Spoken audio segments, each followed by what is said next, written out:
As I'm recording this, Sidney Crosby just scored his 40th goal of the season to give the Penguins a 1-0 lead over the Lightning. The Pens are only now 2 points back at the second wildcard spot being the Flyers, and also only 2 points back of the Islanders for the third Metro spot. That's wild when you think back to the trade deadline when Jake Guentzel was traded. Crosby seemed irritated, and the talk around if he would possibly leave Pittsburgh started to really pick up steam around the hockey world, which you guys know my stance. I said it even when it was darkest for Pittsburgh this year, and I maintain it now. I don't think he's going anywhere. It's wild though, because a month ago today, they were 8 points out of the last playoff spot. Today, if they beat Tampa, they're in, based on having more regulation wins than the Flyers. And a 36-year-old Sidney Crosby is almost single-handedly willing this team there. Now, we got to give credit where it's due. In an absolutely massive game against Washington a couple days ago, Crosby was pointless. Nedeljkovic was marvelous, making 30 of 31 saves, and guys like Lars Eller, Riley Smith, Michael Bunting really stepped up for this team in a huge way. But as usual with the Pittsburgh Penguins for the past almost 20 years, Crosby's the one steering the ship here. Except that year he was out with a concussion and Malkin went beast mode and won the Hart Trophy. And today against the Lightning, Evgeni Malkin, angry Geno was score. 2 massive goals that literally brought tears to his dad's eyes in the crowd. That was such a special moment. Malkin isn't exactly having a fantastic year by his standards, but he's showing up when the Penguins need him most. And that's a guy who, yes, is beloved by Penguins fans and fans around the league, but a lot of the time he's in Crosby's shadow, so he gets kind of underappreciated. Out of market anyways. In Pittsburgh, I know they love this guy to death. So it's really cool in this game especially, which is massive for the Penguins, to see him step up in this way, and for his parents to react like that,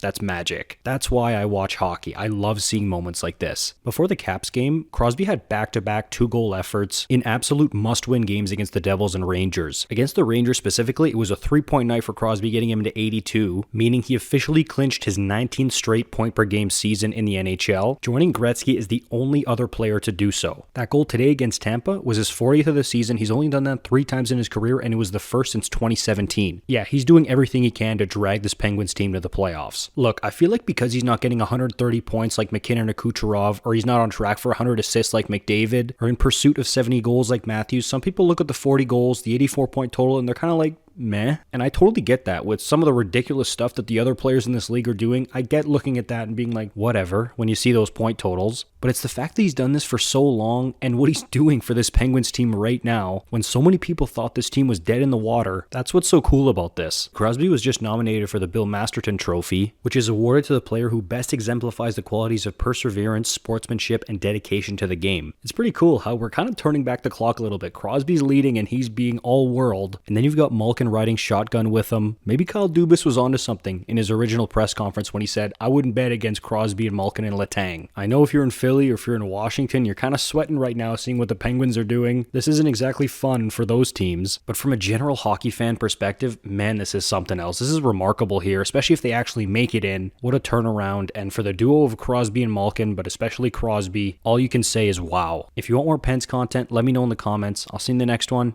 You're awesome.